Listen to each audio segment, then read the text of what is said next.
America में आने से पहले यहाँ के हवाले से वही ख़यालात थे जो शायद आज भी ज़्यादातर पाकिस्तानियों के होंगे कि ये बहरा रवी से अटा हुआ मुल्क है, जहाँ किसी भी किस्म की फ़हाशी की इजाज़त है और शराब और शबाब यहाँ का मामूल है।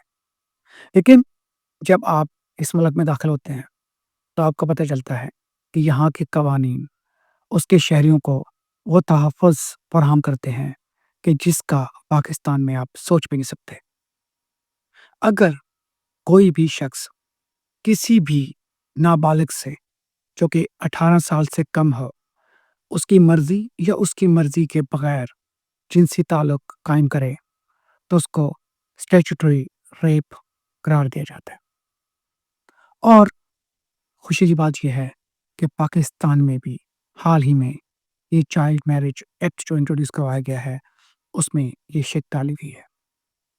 गो कि चाइल्ड मैरिज एक्ट 2019 से इम्प्लीमेंट करने की कोशिश की गई थी, लेकिन अब आहिस्ता-आहिस्ता इसके अंदर प्रोग्रेस हो रही है। बल्कि सिंध में तो ये लागू हो चुका है। ओके, पंजाब में अभी भी 16 है, लेकिन उम्मीद है बहुत जल्द वहाँ भी मिनिमम एज 18 हो जाएगी और यही हाल दीगर सूबों में है। इस मौके पर मैं पाकिस्तानी बिशप्स का शुक्रिया अदा करना चाहूँगा कि उन लोगों ने जो ओल्ड ब्रिटिश एक्ट था, जिसमें उन्होंने 1872 का जो ब्रिटिश एक्ट था, जिसमें लड़की 13 साल की उम्र में शादी कर सकती थी, ईसाई लड़की, और ईसाई लड़का 16 साल की उम्र में शादी कर सकता था। तो क्रिश्चियन कम्युनिटी ने भी इस बिल के साथ हाँ में हाँ मिलाई है।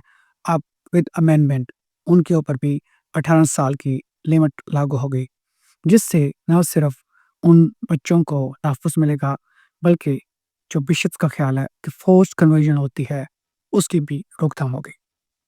लेकिन जहाँ हमारे ईसाई और उनके मज़हबी रहनुमा कितना अच्छा किरदार अदा कर रहे हैं, वहीं आप चंद पाकिस्तानी उलमा को देखें, आप मौलाना फ़ज़ल रहमान को देखें, आप मौलाना तक़ी उस्मानी को देखें और आप इब्तिसाम ज़हीर को देखें। ये आज भी उसी बात पर अटके हुए हैं कि ये गैर शरई है। गो कि इनको बाकी सब चीज़ें शरई लगती हैं। पहले किसी ज़माने में जब लाउड स्पीकर हराम था, अब उनको वो हलाल लगता है। जब तस्वीर हराम थी, अब उनको हलाल लगती है। बल्कि इन सब के अब यूट्यूब चैनल्स भी हैं। तो मेरे दोस्तों, माज़रत के साथ ऐसे उलमा, ये हमारे बच्चों के दुश्मन हैं। मैं फिर दोहराऊँगा, ये हमारे बच्चों के दुश्मन हैं। ये हमारे मुल्क के दुश्मन हैं। सबसे बढ़कर ये हमारे मज़हब की तौहीन का बाइस हैं।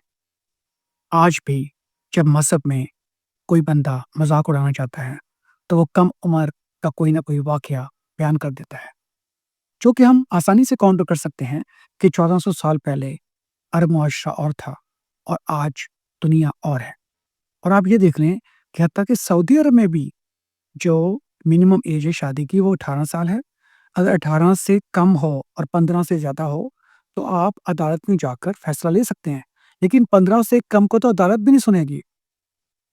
तो सवाल ये पैदा होता है कि पाकिस्तान के इन उलमा कराम को क्या मसला है? अब वक़्त आ गया है कि इनकी ब्लैकमेलिंग के सामने डटकर खड़े होने का। क्योंकि अगर हम इनके बातों से या इनके फ़तवों से डरते रहेंगे, तो हम अपने बच्चों का मुस्तकबिल खतरे में डाल देंगे। हम अपने बच्चों की इज़्ज़त खतरे में डाल देंगे, हम अपने बच्चों की जान खतरे में डाल देंगे। तो ये जो मिनिमम एज 18 का बिल है, ये पूरे पाकिस्तान में लागू होना चाहिए। हर नस्ल के ऊपर लागू होना चाहिए, हर मज़हब के ऊपर लागू होना चाहिए और हर कौम के ऊपर लागू होना चाहिए। और जो भी इस बिल की मुखालफत करे, हमें उसके साथ ऐसा ही सलूक करना चाहिए, जो हम किसी ऐसे शख्स के साथ करें, जो हमारे बच्चों को नुकसान पहुँचाने का इरादा रखता हो। अपना ख़्याल रखें। शुक्रिया।